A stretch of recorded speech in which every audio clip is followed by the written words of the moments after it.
Hello, hello. Welcome to the My Sugar-Free Journey podcast. I am joined today by Dr. David G Harper. He's an associate professor of kinesiology at the University of the Fraser Valley, and a visiting scientist at the BC Cancer Research Center. He holds a PhD from the University of British Columbia and completed a postdoctoral fellowship in comparative physiology at the University of Cambridge. And he has a new book out now called The BioDIet, which is just selling copies hand over fist on it here. So that's a good thing. So, Dave, welcome to the show. Oh, it's great to be here with you, Aaron, this morning. And welcome from beautiful Vancouver, British Columbia. You're in Texas, are you?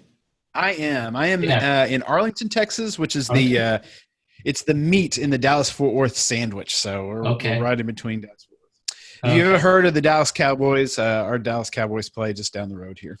All right. Yeah, no, I'm a big NFL fan, but I'm a Titans fan, I'm afraid to say. So, well, at least they're in the other. Oh, no. That's fine. Well, the Titans used to be a Texas team, so we That's right. Sometimes, we claim them when they do something good. All right. Well, Dave, thank you so much for coming on the show. I found you from an interview on Business Insider. And so anytime that we get the idea of diet onto a big publication like that, I'm very interested in it. I'm very interested in kind of the backstory behind it, because I'm convinced that for all of the things that I do on this podcast and things that other podcasters do and other blogs and other, people that are kind of, following this way of eating, there's a barrier to kind of the public, their mindset, and getting this information into just the general, the random person on the street to have some level of familiarity with this. Anytime we can make headway into that, it's a good thing. So I was excited to see this Business Insider article, and this Business Insider article kind of went a little crazy, which is good for you. It's good for this way of eating. It's good for the idea that diet affects health. And so I wanted to definitely get you on the show. Before we get into the book, it's great to be here. I think what you're doing is very important as far as the public getting good information, because as you said, anything with keto in it these days is just off the charts interesting to the public, but there's a lot of misinformation and, in fact, even disinformation out there. So one of the reasons that my wife, Dale Drury, and I wrote BioDIet was to get the science out to people in a method, in a manner that they could understand and would be approachable, and even a bit, engaging and entertaining too. That's what we tried to do. Perfect. Well, that's definitely what we're going to get into today. Before we do all that, let's get into a little bit of your background. What started your role as why did you want to become a PhD candidate or as scientist? What did all that look like? Yeah, I guess the science goes all the way back. I mean, we just had the 50th anniversary of the launch of Apollo, and Apollo 11. So I was always a kind of a space and science guy when I was a kid, and grew up with that, and went into sciences and so on. And my background is actually in comparative physiology, which looks at basically how different organisms solve the problems that animals need to solve to survive. And I've always taught anatomy, physiology, and pathology and contemporary health my whole 35 plus year teaching career. And so it was about 10 years ago that I got taken down the rabbit hole, I like to say, by a fellow named Dr. Richard Mathias, who is, he's emeritus now at the University of British Columbia, a physician and at the School of Public Health. And I had a radio show with a colleague called Think for Yourself. It was about healthy skepticism and critical thinking. And we looked at the issues of the day. And so we had a talk. We had a show rather about what was the best way to lose and manage weight. Is it best to exercise, or is it best to eat differently? And so we had Dr. Mathias on. He had done his research primarily on the diet of the First Nations in North America, especially in the north. So where it's effectively a ketogenic diet because there isn't a lot of fruits and vegetables up north.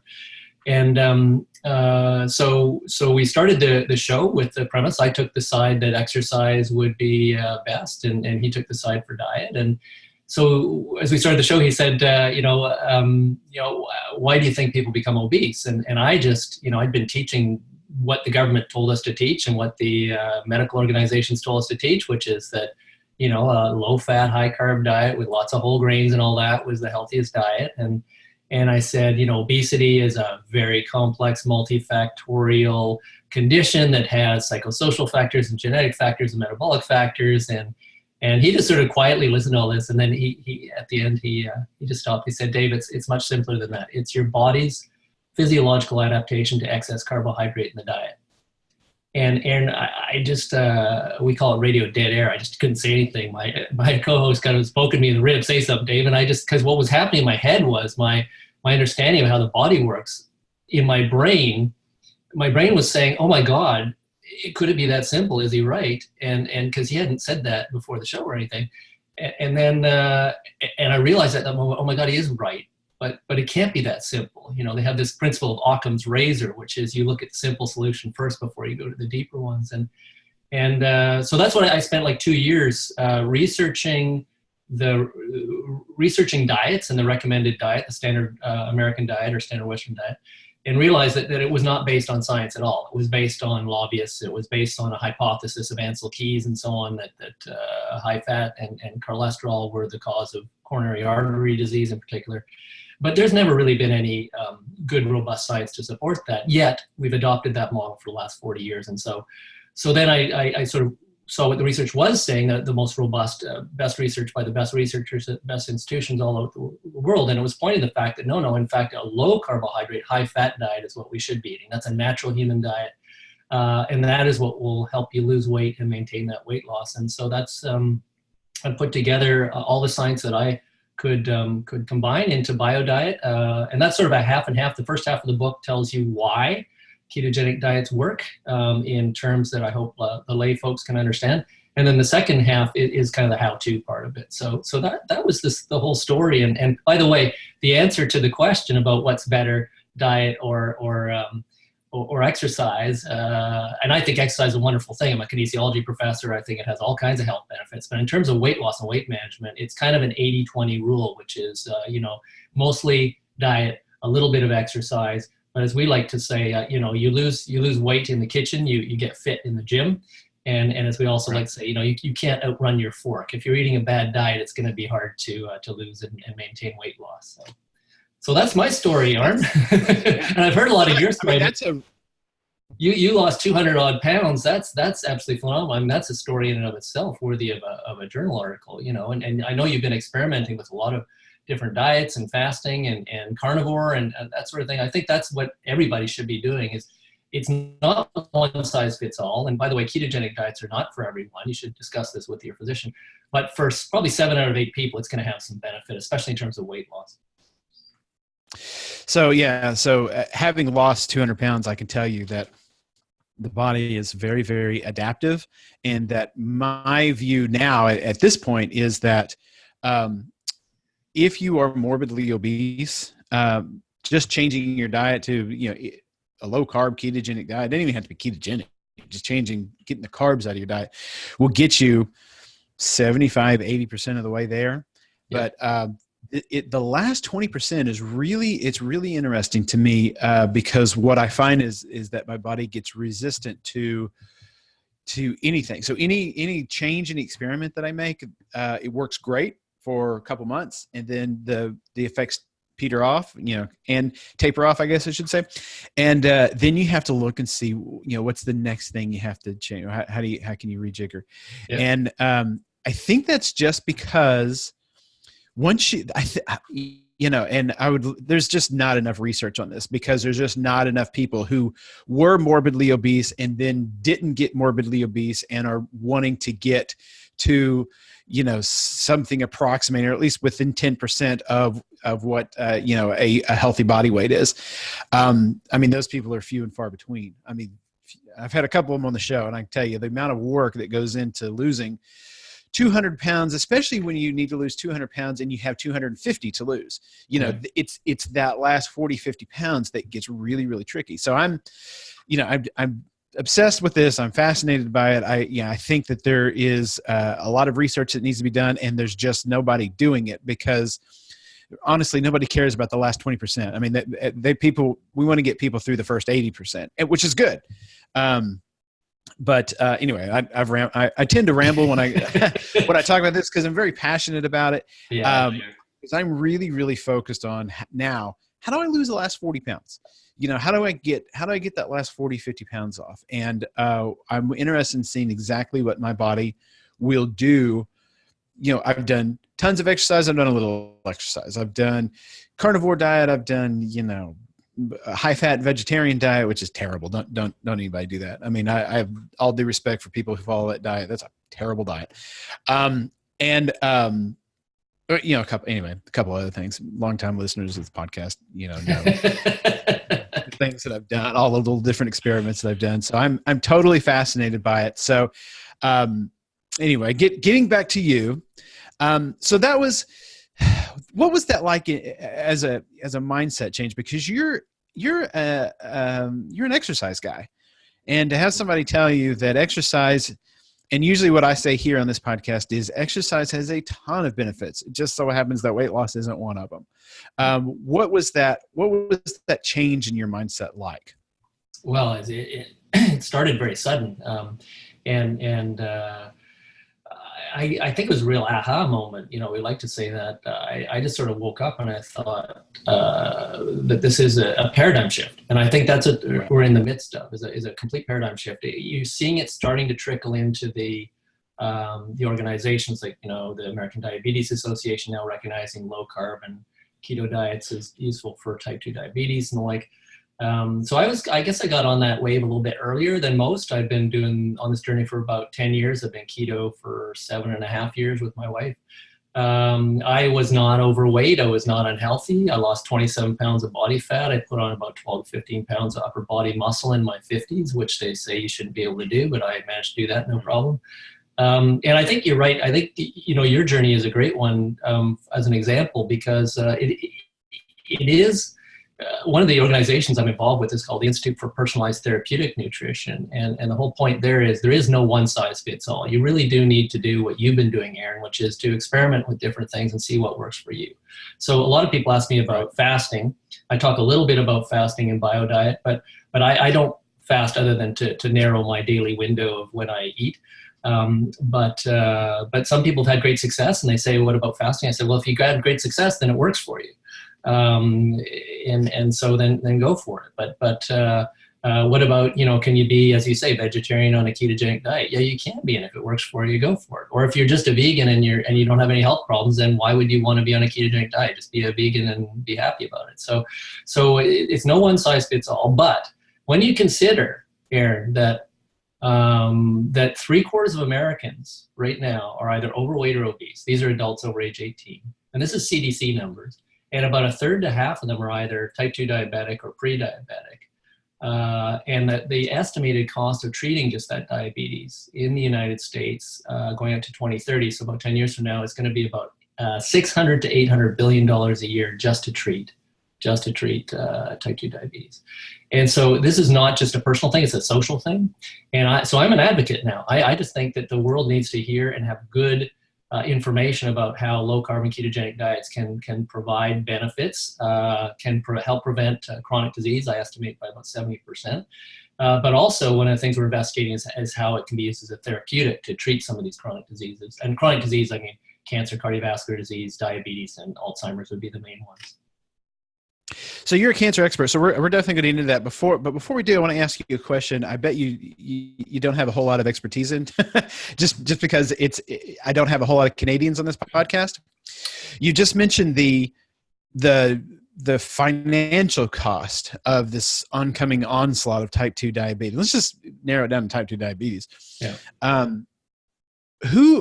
Which system of healthcare do you think is better equipped to handle these metabolic diseases that are going to take over? The you're on your own system that we have here in America, or the kind of the socialized medicine that you guys have in Canada? Who do you think is going to come out on top? Well, you have to look at how you want to measure that. So, one of the best ways to measure health, because what shortens our life is chronic disease, those diseases we just mentioned. And those are the ones that are the most expensive to manage. That number for diabetes alone, $600 to $800 billion, 600 to 800 billion dollars. That's the same as the defense budget this year.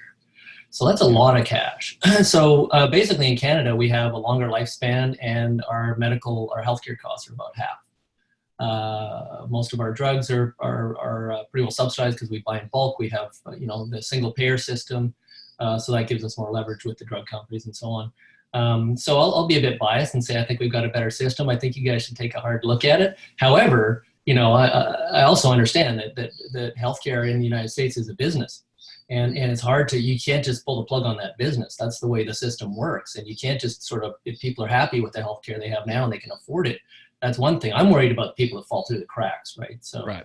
I'm worried about people that can't afford healthcare. So one of our basic principles is that healthcare, like education, is a right. And so that's why we just pay for it through our taxes instead of at the hospital. So my wife, while we were on this ketogenic journey, she had an aortic valve replacement. So she had open heart surgery. And, the bill at the end of the week or so she's in the hospital was zero. You just go home. It's paid for. Mm-hmm. And we do pay a little more in our taxes to cover that. But as I say, the overall cost benefit, we get longer lifespan at half the cost. So I would say that's a pretty big win in our favor. Now, we have to triage some things. So if you want to have knee surgery or some optional surgery, you can't really jump the queue unless you want to go to the United States and pay for it there. And that's what a lot of people do. By the way, there's also a group called I've got their mug here, the Canadian Clinicians for Therapeutic Nutrition here. This is a group of, you'd like to hear about this. You're mentioning you don't get many people from Canada. This is a group of 6,000, mostly physicians, but also researchers, dietitians, nutritionists, that are lobbying our government to have more evidence-based public policy, because our food guide is very similar to your food guide. It's basically upside down. I call it the metformin diet. Metformin's a drug to lower your blood sugar. It's a high carb diet, and I think that's actually at the root of much of the chronic disease we have today. I've got a little model for your listeners there of chronic disease, and if you put like insulin resistance at the top, I know you've talked a lot about that on your show, and you put obesity on one axis, and then you put inflammation on the other axis. I call that the axis of illness. You remember, of course, George Bush. One and its axis of evil, so I call it the axis of illness. And those three things, insulin resistance, obesity, and inflammation, they all make each other worse. They're all at the root cause of chronic disease, and they all so they get in this vicious cycle that makes each other worse. And then it will manifest itself as diabetes, as cancer, as cardiovascular disease. I think they're all manifestations of the same thing, which is an unhealthy metabolism. And the great news is, Aaron, is that a low-carb ketogenic diet can reverse all of that, and often very quickly. Yeah, and the most interesting thing about the ketogenic diet and how it affects, to me, I think, how it affects disease is when you're talking about that axis of illness, it fixes the inflammation way, way, way before it fixes obesity and insulin resistance. In fact, you may not get the insulin resistance or the obesity totally fixed, but you'll get the inflammation fixed like week 1. And that seems to be enough to see the benefits of a ketogenic diet. That's absolutely right. I mean, actually, we've had pretty good results with reversal of type 2 diabetes. Typically, the data, and this is good data going out more than 5-10 years. You can increase your insulin sensitivity, which is the good thing. Resistance is the bad thing. So you can increase your sensitivity by about 75% within 4 weeks. And that's on a low carb, not even a ketogenic diet. So just getting that, starch and sugar out of your diet, that'll improve things. And think of the cost savings there and the personal savings. But yeah, you mentioned inflammation. That can happen pretty much right away, because that's actually what we look at in our partnership. We're partnered with a fellow named Jeff Volek, who I'm sure you've heard of. Oh yeah. At The Ohio State University, and we're doing a 3-year study to look at the therapeutic benefits of. I cannot believe you called it The Ohio State University. I mean, that is the proper pronunciation, but I've been there, Aaron, and they drilled that into me. Every time I said Ohio State, they would go The Ohio State University. Ohio State, so exactly right. Drives the Michigan people crazy, I hear, but yeah. So it's a 3-year study to look at the therapeutic benefits for women with metastatic breast cancer. So. There's lots of exciting stuff going on. We had a great conference there last fall, looking at not just cancer, but as I mentioned, cardiovascular disease, looking at that, looking at everything from polycystic ovarian syndrome to epilepsy to acne. I mean, there's all kinds of therapeutic benefits, and you really need to be pretty much ketogenic to benefit from all of that. But very exciting stuff, and this is all kind of emerging science. And one of the things I think is great about this, one of the messages I'd really like to get out, is this is not a short-term calorie-restricted diet to slim down to fit in your bathing suit for the summer. This is a lifestyle change. And I've estimated those 3 factors of the axis of illness, because of the way it addresses those, you can reduce your likelihood of chronic disease by about 70%, 70%, if you adopt a low-carb ketogenic diet. I like to call it a well-formulated ketogenic diet. That's something that my colleague Steve Finney coined. That means you're getting full nutrition, so you don't have to worry about there's all these myths out there that ketogenic diets don't provide full nutrition. People think it's just bacon and eggs 3 times a day or whatever, so we want to put those to bed as well. Well, the most damaging thing that ever happened was an old study they did where they put epileptic, children on a keto shake to see how it improved their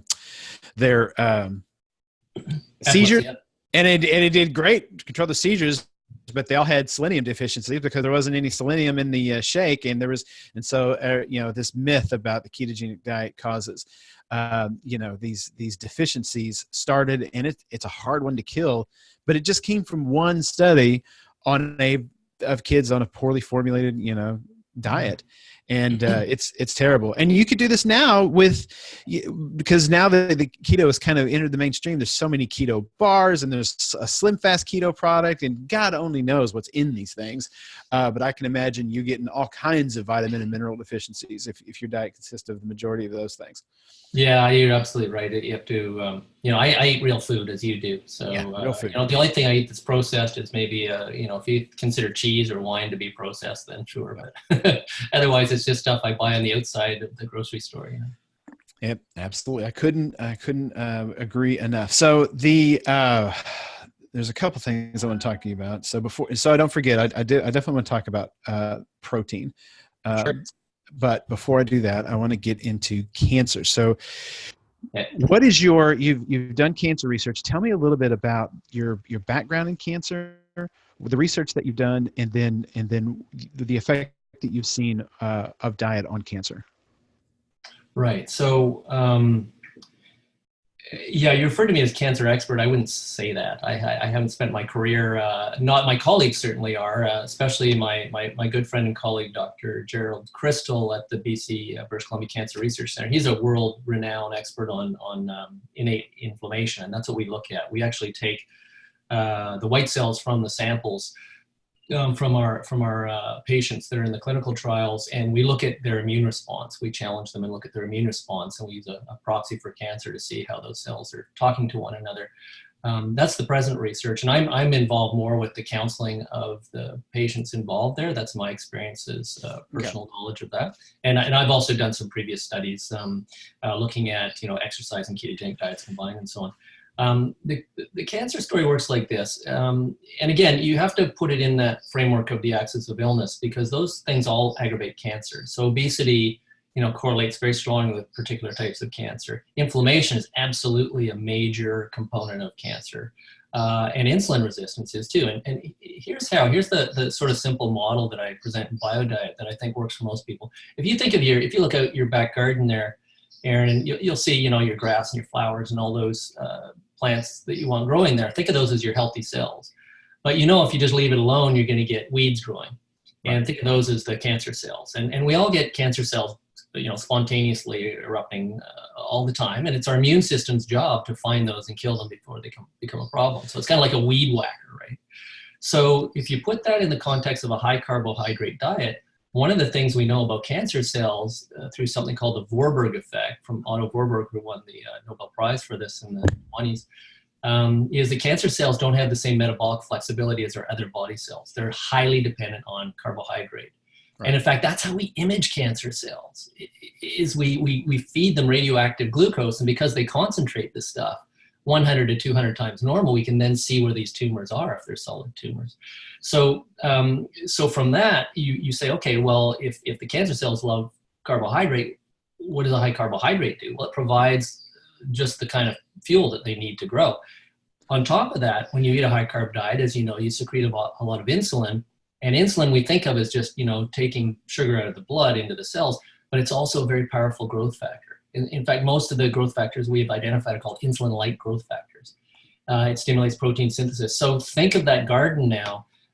You're now feeding the weeds all of the fuel it needs to grow, and you're giving it ample amounts of fertilizer. So then the opposite theory, and this is basically an oversimplification, of course, is if you take that carbohydrate out and the glucose levels moderate to their natural level, which is quite low, and then the insulin levels will moderate, well, then you're tipping the balance in favor of the immune system. So you're not starving the cancer cells, but you're reducing the fuel and you're reducing the fertilizer. And what we've found, which is kind of interesting, just a very small preliminary study, is that the immune system actually responds very positively to ketogenic diets, and it's kind of like a turbocharged weed whacker. You have a much more effective, much more vigilant immune system.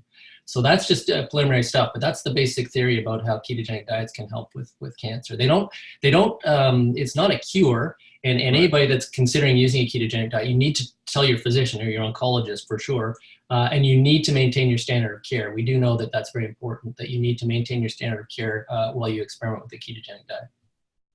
Yeah, absolutely. But have you ever seen, maybe not the right guy to ask, but have you ever seen a situation where a change in diet to a lower carb ketogenic diet would make any type of cancer treatment worse or less effective? I haven't seen it, but it's certainly possible. We do know that there are some cancers that actually can adapt and use ketones as a fuel. And, this is great, Aaron, because earlier you were saying how your body adapts. You make a change and then it works for a couple months, your body adapts. This is how cancer works too. We have all these amazing drugs. We give these drugs to these people, these monoclonal antibodies, whatever. They work fantastic for about 6 months, and then the cancer just figures a way around it.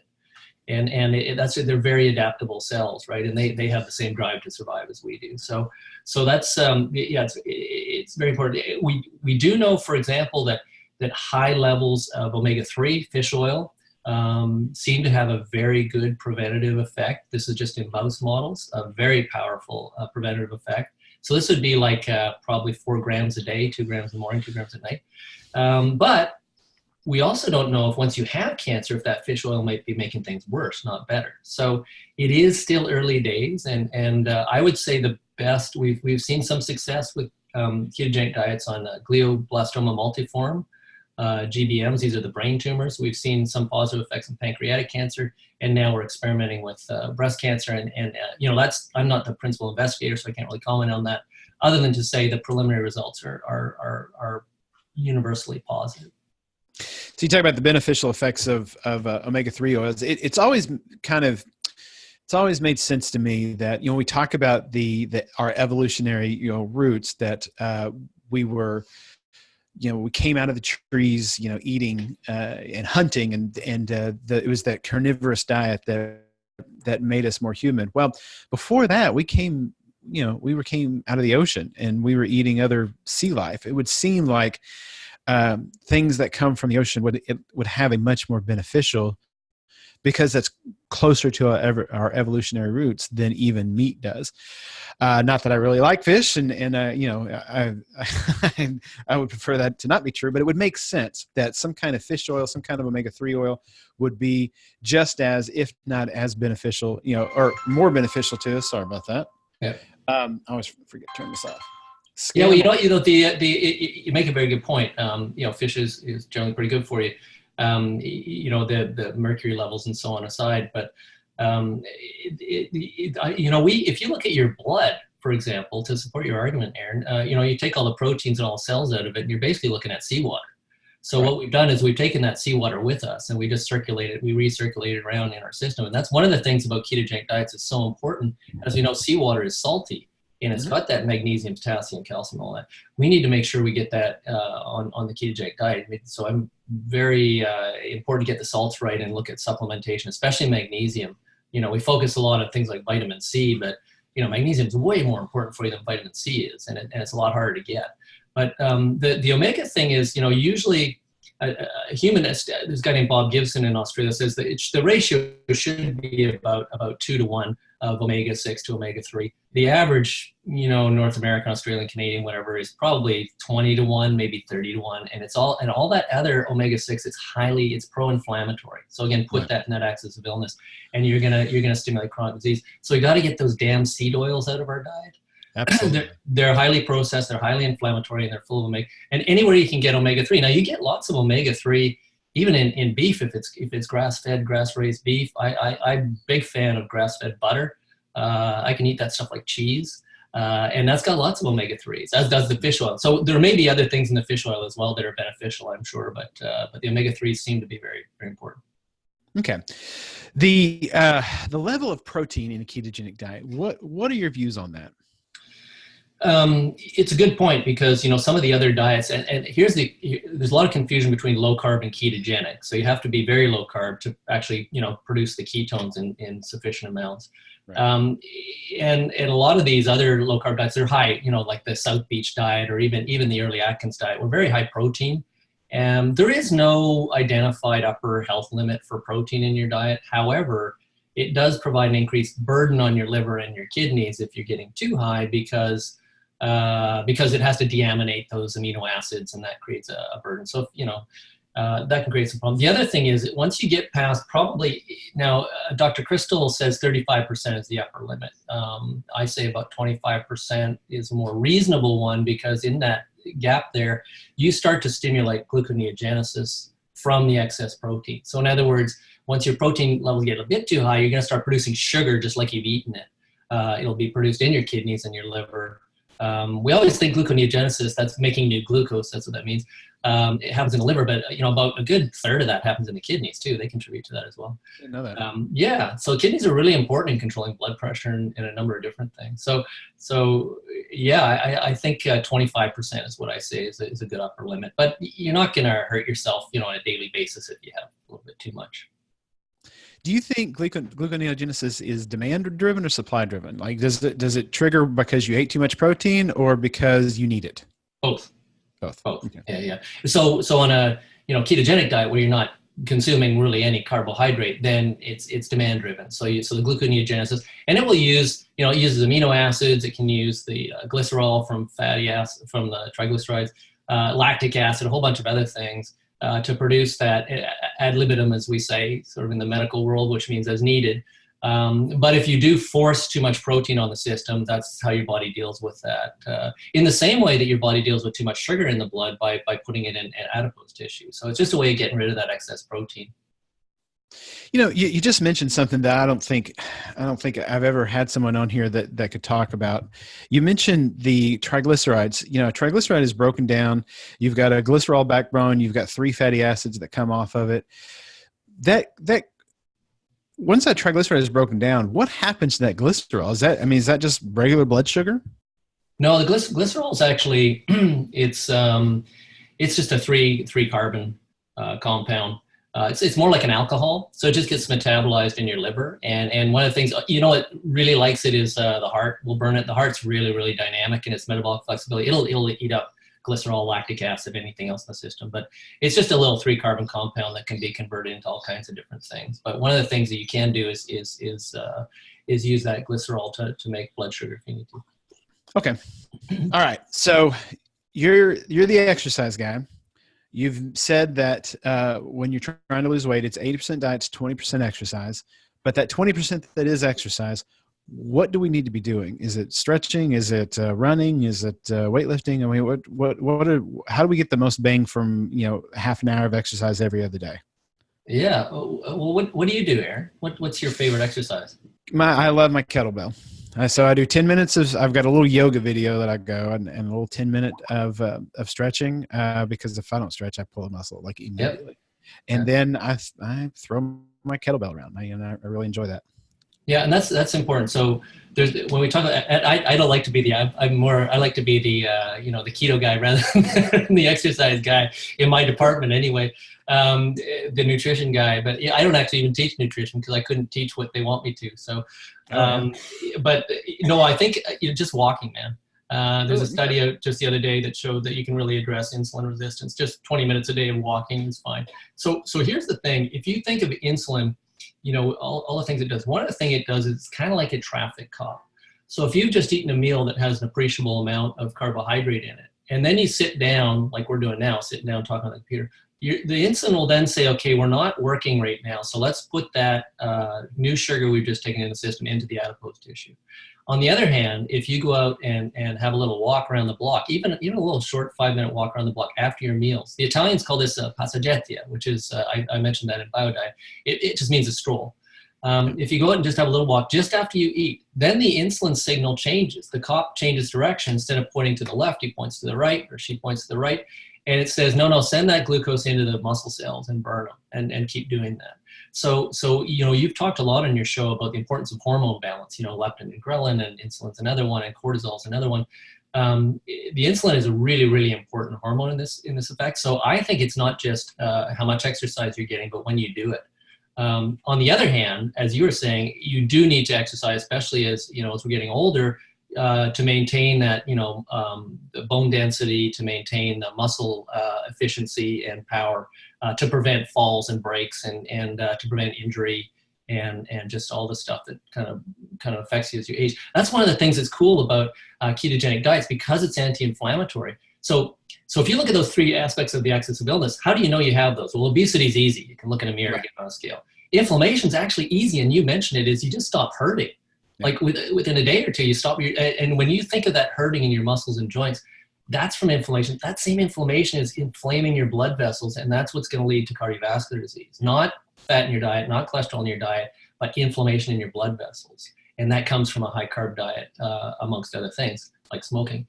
And how do you know if you're insulin resistant? Well, generally, you feel that because you don't need insulin to get sugar into the brain, but you do need it in those neurons to have them function properly. So we generally see that as foggy brain, memory issues, confusion, dizziness, any of those things.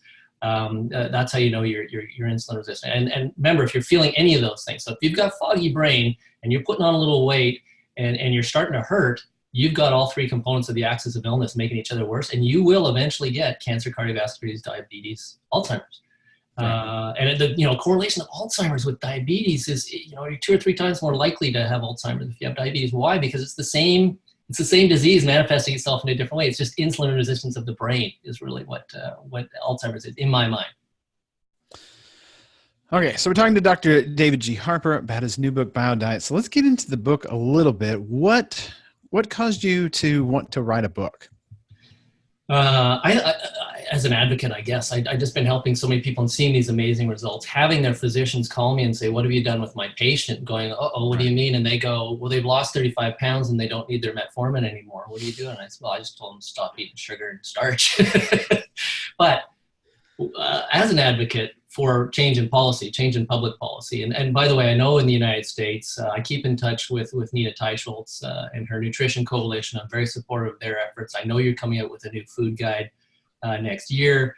We had ours this year. It's very similar to what it was in the past. There's a couple good things happening there, but we do need to advocate for evidence-based policy at that federal level so that people get the right information. So that was part of what I saw was this interest in ketogenic diets, because the public is leading the way now, and the policymakers are trying to follow along, and they're demanding information. The information, because of the internet, is mixed. There's good information from good people, and there's really people trying to sell you junk, and there's people with bad advice, and I just didn't see. I thought my experience in the clinic helping people would be of value, so that people understand a safe way to do this with your physician.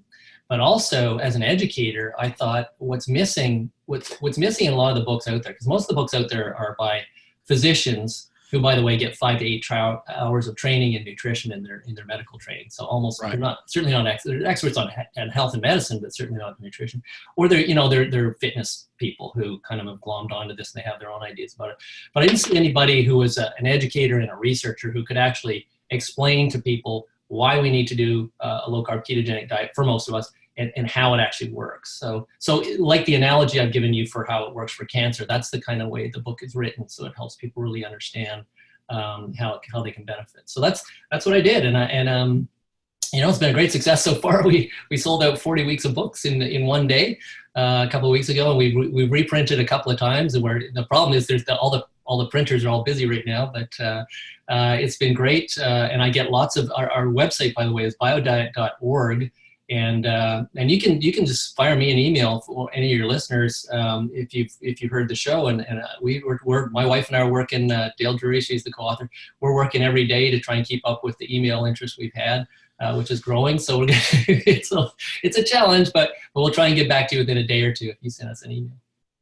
Well, fantastic. This is good news. It means that people out there, that there's a hunger for it. They want to get the information. And it astounds me that all the different authors and people that we've had on this show, the one thing that is clear is there's still a huge hunger for this information. People are tired of being fat and sick and getting worse. And they are coming to the realization that God bless doctors, and they do good work, but they just don't have the answers that the average American needs. They have pills, they have prescriptions, but most people don't want to take a pill. They want to fix. Yeah, they do. And I get that, right? I get that. And they want to have their cake and eat it too, literally. And I think if you're a physician, most people I know that are physicians, they want to, because they want to help people get healthy. Right. And I think what you should do is first look to lifestyle intervention. And the first intervention, as we were talking about before we went on air here, a study from the Lancet from a couple of years ago saying that of the global burden of chronic disease, diet is more important than smoking, than alcohol, than sedentary behavior, than lack of exercise, all combined. So what we really should be looking at first in terms of people that have these chronic diseases is what's on the end of your fork.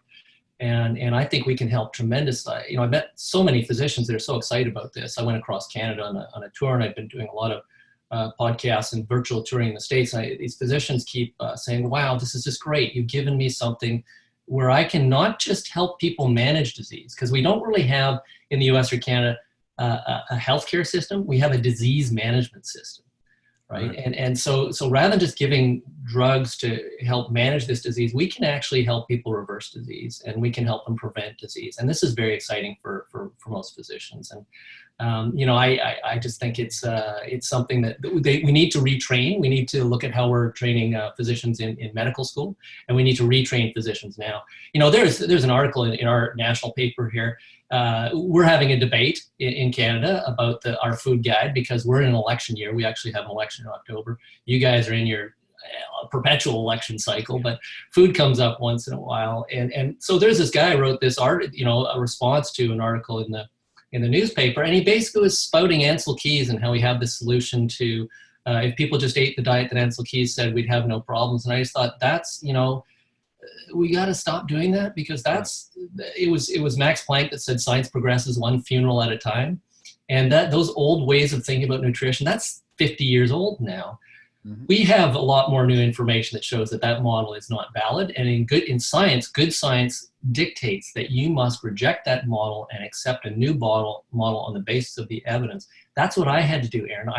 In my book, I literally apologized to all my students for teaching them the wrong stuff for 30 years, and say, I'm sorry, I didn't do a good job as a scientist. I didn't look at the primary research until late in my career. When I looked, I didn't find it. And man, do I have a lot of apologizing to do. And I think maybe that's a good place to start from, is we all just have to accept the fact that we had everybody, all the way up to the top levels of the government, accept the facts. I'm sorry, we got this wrong. This is making people sick, not healthy. There's a better way to do things, and we're going to have to re-educate starting in elementary school, and starting with that new food guide, the U.S. dietary guidelines. That's very important next year. I really hope they listen to Nina. I hope they listen to Jeff Wolek and others, and that they at least accept low-carb and ketogenic diets as being beneficial for health. I was amazed at Georgia Eads' PhD when she wrote it. It's been 3 or 4 years ago now when she wrote back, and when she did all the research to figure out what exactly these dietary guidelines, the science they were based on, and the science wasn't good back then, and it hasn't gotten any better since then. And yet, here it is. It's the idea that's drilled into people's head. Here's the question I ask, Aaron. I like to anytime somebody says saturated fat, they have problems with saturated fats. I say, tell me at the cellular molecular level what it is about a saturated fat that's harmful. It's just carbon and hydrogen. Right. It's so simple. And I've never had an answer to that. Yeah, the chain length makes a difference in how they behave, but unsaturated fats and polyunsaturated fats. You get those carbon double bonds, and those are highly oxidative, and they can cause all kinds of problems. Tell me, I just want somebody to tell me what it is about a saturated fat that's just carbon and hydrogen that can be harmful to your health. I just think it's clean. I think it's cleanest burning fuel you can put in your body. It clogs your arteries. I mean, you've poured bacon in the drain, right? That's what they say. But in fact, like if you look at my triglycerides, they were a healthy level, but they're now about 50 to 75% lower than they were. And I'm sure you found that too. Is your triglyceride, that's actually the circulating fat. That's one of the most profound changes we see on a ketogenic diet. There's this massive drop in triglycerides circulating. That's that fat in the drain. It's not there. Yep. My triglycerides were like 60 something last time I went. I mean, it's just, there's nothing there. Yeah. All right. Dr. Harper, do us a favor and tell my listeners where they can find your book. You mentioned biodiet.org. If they can follow you on Twitter, anything like that. Yeah. We're at BioDIet Book or hashtag BioDIet Book. Those are our kind of social media handles. On Facebook, you can just go to BioDIet and you'll find us there.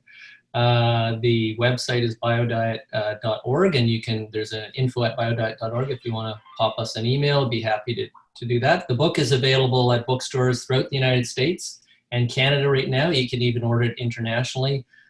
We've been shipping books off to Australia and the UK, and we don't even have, like, this is so quick. We just launched in May. So it's all happened all of a sudden. It's kind of like a 10-year overnight success, as they say. So we're trying to keep up. We're doing reprintings as often as we can. And they can get it at their favorite online store. And if they do on an online store, as you know, I'd like your show is very important. I'd like people to support the show by subscribing to the show and then providing a review. I think it's really important that we do that. That helps get your rankings and ratings up. And it's the same thing for books. If you like the book and you bought it on say Amazon, and you go on and provide a review that's supported, that really helps us get the word out. So I know this is you don't get paid doing this, Arn. This is a labor of love for you and out of interest. And I'm not trying to make, this book is self-published. We don't make much money on the book. We're just trying to get the word out to as many people as we can. So even if, get it from your library, or if you buy it, give it to a friend. And we kept the size and the cost. It's a small, it's $20. Actually in the States, it's $15, and it's $6 or $7 as an ebook. We're looking at doing an audiobook too, in the coming months, which a lot of people like as well. So I love audiobooks. Yeah. They're really booming now. So we got to get on there. It just makes my life so much easier, because at work I can listen to whatever I want for 8 hours a day, and audiobooks make my life so much easier. So yeah, definitely. All right, Dave, thank you so much for coming on the show, guys. We're gonna put links to everything he just mentioned there in the show notes. You can find that at mysugarfreejourney.com/podcast. So, Dr. David G Harper, thank you so much for coming on the show, and we will talk to you soon. Oh, it's been my pleasure, Aaron. Thanks for the opportunity, and to everyone out there that's watching or listening, I wish you health and happiness. Appreciate it, guys, and we'll be right back with some more information.